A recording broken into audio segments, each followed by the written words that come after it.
Back in 1923, my parents got married. My father was 17 years old, my mother was 16. Then they had my first brother, first one in the family, Lionel, 1924. And then it went after that every 2 years, but he was the only boy to have for another 10 years anyways, more than that. So after that, I had a sister every 2 years, every year.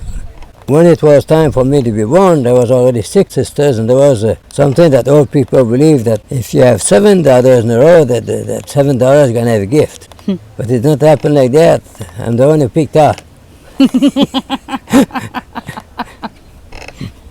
I think my sisters were kind of a little bit discouraged that they did not because of the gift, but otherwise they were very happy to have me, because my Hannah told me, she says, you were little and we loved you, we all loved you.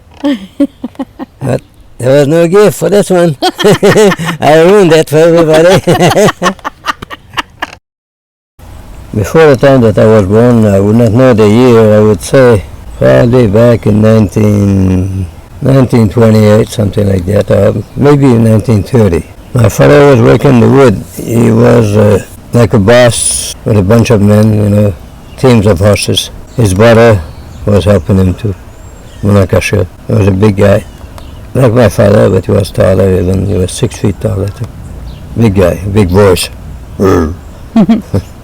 But they had a bad winter. That winter they got 11 feet of snow. And when it snows too much at one time, the horse can't get around anymore, like it's very hard for them. They've got to jump. They sink in the snow, they've got to jump to make another step, and it's very hard on the horse. You can kill them that way. That winter was so bad that they could not take the horses out to haul the wood, so they did not get much wood that winter. So in the spring, my father, they had spent more money than they earned.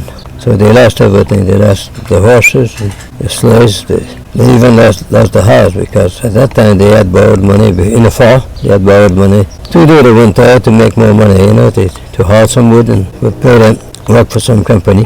And they did not make enough to do anything, so everything was taken from them, even the house. So then they had to move further. They had a little camp. They had bought another place where there was a little camp in it, and they stayed there for, I'm assuming, 1 or 2 years. My mother was very unhappy there because she was used to be about a mile and a half from her parents where they lived. So my father was talking to her, and she would call her time. He says, well, we're not going to die here. You don't like it here, we're going to go someplace else. So they decided to buy a piece of land, to sell that place and buy a piece of land where the house is now. When they got there was a little camp there. They told me that time it had been a place to put the horses. If it was a house, they had horses in there at times when they worked there. So my parents lived there for like a couple of years probably. My brother told me that they could see, on a Sunday morning, they could see the sun through the cracks of the board, through the walls. Wow. But first they built a barn, probably in 1940, and they started building the house in 1941. And I remember my brother and my father working in the house even after we were in it. I don't remember moving in it because I was a baby at that time. But my brother, which was a carpenter after that, Lionel, and my father, and I've seen my uncle. My uncle came to help us at one time to do a ceiling, just to have more people working in it. And that's what I remember. It was the summer of 1950. My sister was working in St. Rose, and I was in Notre-Dame-du-Lac, which is a town next to it. It's about maybe 10 miles of difference between the two towns, 8 miles, I'm not sure. She came over and she told us that mon uncle Albert died. That was my mother's brother. So I got back in the city, to my place where I lived, and my mother had gone to the funeral with her brothers and her sister. But when she came back, she said, I saw something I never seen in my life. She said, when my sister and her daughters went to see the corpse, the view there, she started laughing when they got near the casket. She says, I never saw anything like that. But she didn't know the whole story at the time. And then somebody told her, you know why that happened? The doctor gave them some medicine because it was awful hard for them to go, without going crazy or something. So the doctor gave them some medicine so that would not make them feel as bad. And that's why every time they looked at him, they started laughing. They were supposed to be serious and crying, but instead of crying, they laughed. This was 1952. We had a very big snowstorm. Went to school the first day of the snowstorm. That snowstorm did not last just one day. It seemed like it lasted 5 days. So the first day of the storm, I went to school. My sister stayed at my Monaco Cave down the hill from us, about 3 miles from us.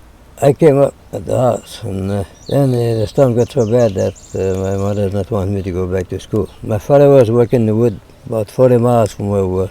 St. Alexander, they call the place, not far from valYOUable. He said, I feel that I have to go home. For some reason, I need to go home. So he came home, he started walking, and he had a ride from a trucker. I gave him a ride to village of Sully, and there he went to see the priest, the house that belonged to the church. And he knew the priest there, was a good friend of them. He was Pierre Bernier. And they gave him supper there, and the priest told him, he says, you should not go. He says, it's now for storm, you're tired, you've been working a lot. My father says, I need to go home. So in the meantime, my sister was gone to my brother's place. My sister and I was going to have a baby. Her husband, my brother, was working the wood too, but another area, not the same place my father. And he got buried where he was. He came home just 2 or 3 days after that. But my father came home, and he told my sister Estelle, he says, when it's time for the doctor, we had no telephone. He says, just take the lamp and go back and forth in front of the window. That'll be a signal. So about 3 o'clock in the morning, I think it was, my father was watching for it, he saw it's time to go. So he went down the hill to call the doctor. The doctor came by car until he got to downtown in the city. And then the rest of the way, he went by horses. And then when he came up to where my uncle was down the hill, there was no way for the sleigh to go in there because there was 8 feet of snow and it was all filled with soft snow.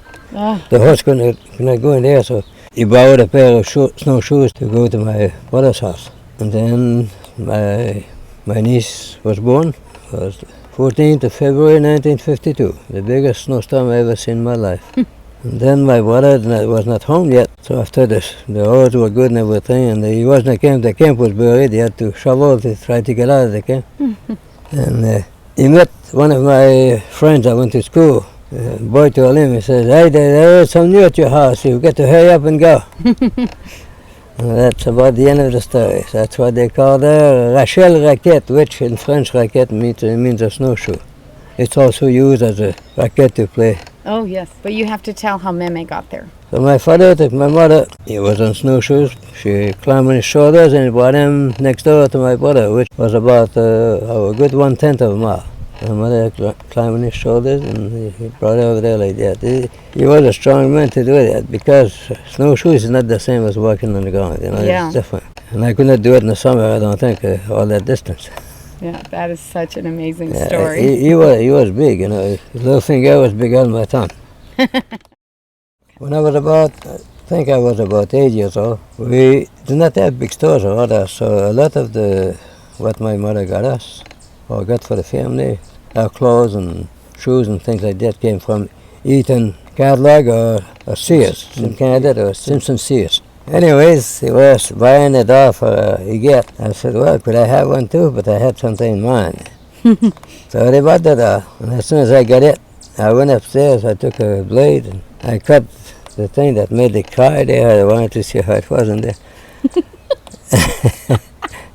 And then I looked at it, and I was using it, trying to find out, figure out how it cried, and how it would stop. And the next day, my mother found my dog. She said, what did you do? I said, I took the cry out. I just wanted to see how it worked. So basically, they made a sacrifice to get you that doll, and you only wanted it for the cry box. That's all I wanted. And so what was their reaction? Yeah, my mother was mad at me. There was not too much said about it. She'd not buy me another doll after that. No, I don't think so. That was the first and last doll I got.